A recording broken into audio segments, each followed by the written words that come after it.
Madam President. Senator from Indiana. Madam President, I came down to the floor early, lining up in the queue here to talk about taxes and the proposal that has just been discussed. I've sat here in amazement as the senator from Utah has just expressed, and as the minority leader expressed, the redefinition of filibuster. It was a tortured effort on the part of the majority leader to try to redefine it in a way that had just the opposite effect of what a filibuster really is. I wish the majority leader had been in our caucus luncheon yesterday when we debated whether or not we would vote against the cloture motion to proceed on this bill. And the consent of our caucus was no. We welcome a debate on taxes.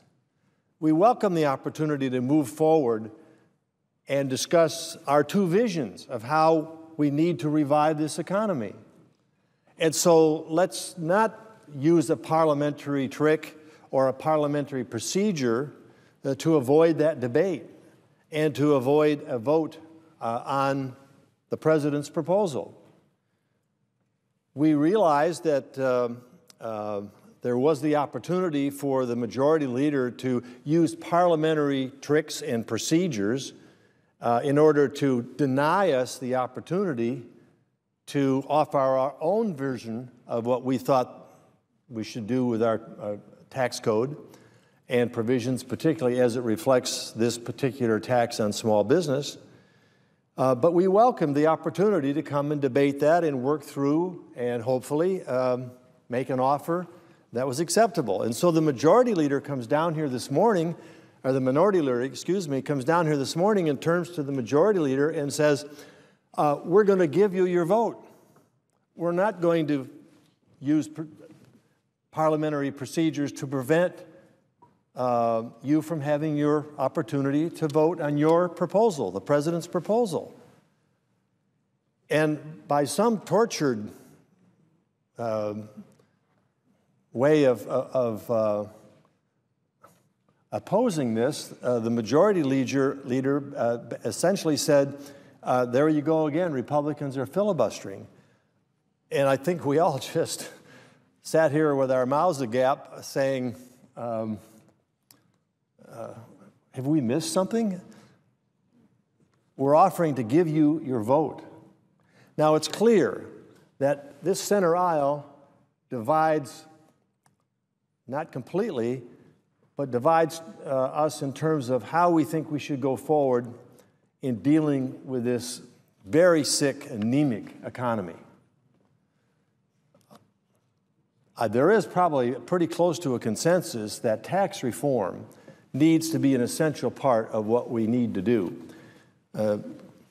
In a bipartisan way, Congressman Ron Wyden, a Democrat from Oregon, and Dan Coats, a Republican from Indiana, have been working for a year and a half now on something that was started with a former Congressman, Senator Wyden. We both were in the House together, so we still sometimes throw that word congressman in. Maybe we're hearkening back to our House days. Senator Gregg, who is now retired from service, distinguished service here in the Senate, worked with Senator Wyden for 2 years in putting a package together, a comprehensive tax reform package. It's the only plan out there that has been written, that has been scored, that is available for debate and available for to the tax writing committees to use as a basis or a foundation or parts of it or all of it or whatever in forming their own version to bring forward. But there is a bipartisan consensus that we ought to move forward on comprehensive tax reform. Senator Hatch, our Republican leader of the Finance Committee, which is the committee responsible for writing that bill, has said that piecemeal is not the way to go. Anybody who's analyzed our current situation understands that. Comprehensive is, but even he agreed that in this instance, given the situation that we now face, he would accept going forward with a short-term proposal that would allow us and give us a year to put together a comprehensive tax reform. The last one occurred in 1986, so it's more than time with all the credits and subsidies and additions and addendums to the current tax code. It's complex beyond anybody's ability to fully understand, and it favors some. It isn't fair. It favors some at the expense of the many. In many ways, where these special credits and so forth go to a single company or a single industry, so we need much more fairness across the board, and that's what Senator Wyden and I attempt to do in our proposal. Now, I don't know, the word fairness is thrown around here as a condemnation on the Republican Party's ability to achieve some kind of bipartisan consent. But if we want to talk about fairness, let's talk about what just happened here. It was eminently fair for the minority leader to offer the Democrats a vote on the president's proposal. All we asked in return was an opportunity to debate and present and have a vote on our proposal. Now, what's amazing is that the Democrat Party controls this Senate. They have the votes to pass the president's proposal. And so, in the end, if they voted in unison with the president, their proposal wins. Winner takes all. We vote, we come up short, we lose. Obviously, there must be a reason why they don't want that vote. They don't want an alternative presented to them because they must fear that they would lose votes on their side of the aisle for the president's proposal, and we would gain votes from them on our side. That's happened in the past, and apparently that's the decision they made. But this tortuous explanation of how this could be a Republican filibuster, if they can spin this one at the White House in the press conference today, or if they can spin this through the press, they're not listening or understanding what's actually going on here. What's going on here is a decided attempt by the majority leader to protect his party from having to take a vote for or to go against. And if the American people want anything out of this body, and if they're disgusted with anything that comes out of this body, is people go home and say, well, we didn't have a real vote on that. There was a procedural this or that, and it got stopped here and modified there, or the others tied up the legislative tree. What in the world does that mean to most people outside of this body? They use some procedural way to avoid a real vote. They want our yes to be yes and our no to be no. And we are offering to the Democrat leader, we are offering that opportunity. Let your yes be yes and your no be no on the specific bill before us. And then go home and explain to your people why you voted yes and why you voted no or voted no. And then they decide in this democratic process whether they want to send you back or send somebody else back for you. And the American people aren't getting that kind of clarity right now, and no, it's no wonder they're disgusted with a whole bunch of us. And if they were watching this morning, and they probably weren't, it's 10 o'clock in the morning when we're talking about this, but if they get a fair treatment in the press over what happened here this morning, they will easily grasp and understand that what was proposed by the Republicans was nothing but fairness, and what was opposed by the other party was nothing but unfairness.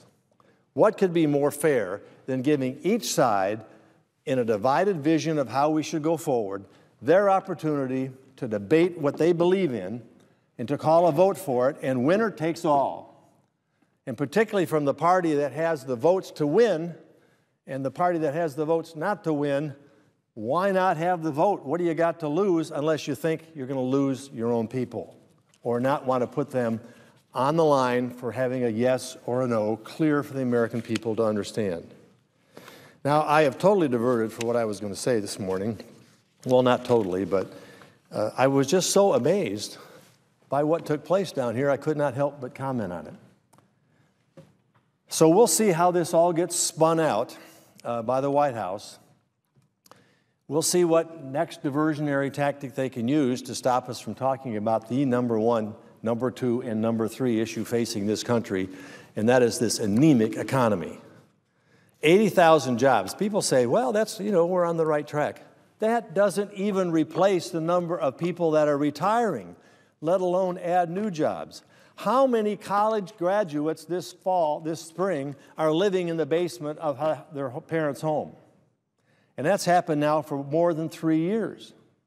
There are millions of people, millions, tens of millions of people that woke up this morning with no job to go to.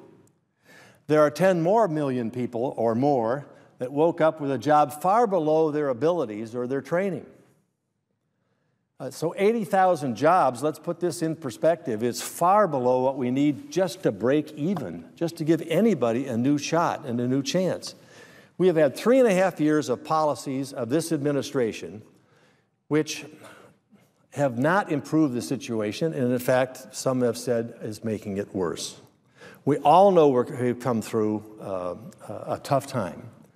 We all know that just sticking the blame against one side or the other really isn't the solution. The solution is, how do we put sensible policies in place that will get this economy moving again?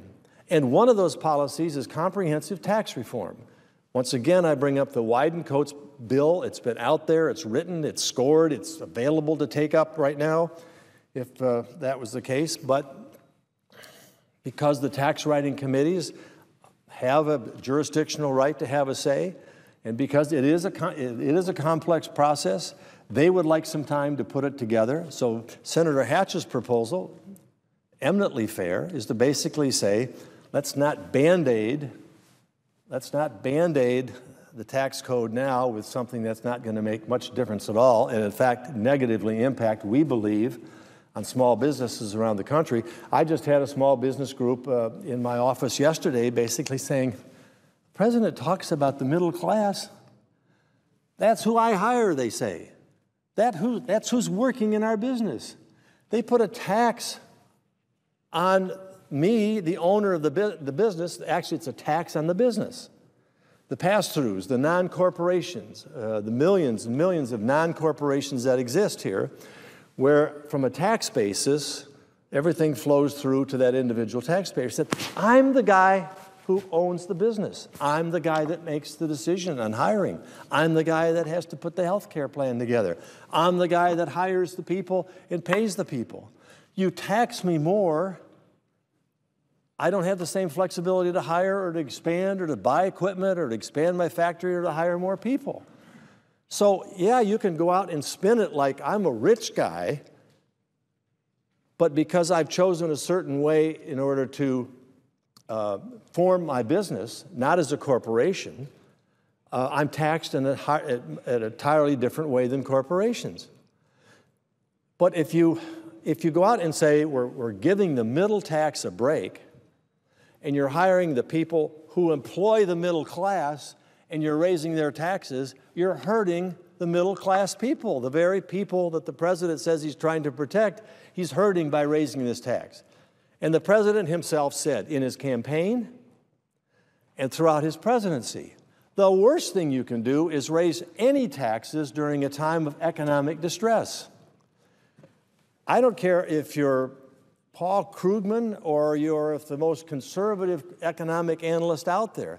There is a widespread consensus that the last thing you do is raise taxes at a time of stagnant economy, non-growing economy, recessionary economy. That's the last thing you do. Dan Coates just said that. Respected economists on the left and the right said that. But the President of the United States said that as a candidate and throughout his presidency. And in 2010 said, the last thing we should do is raise any taxes.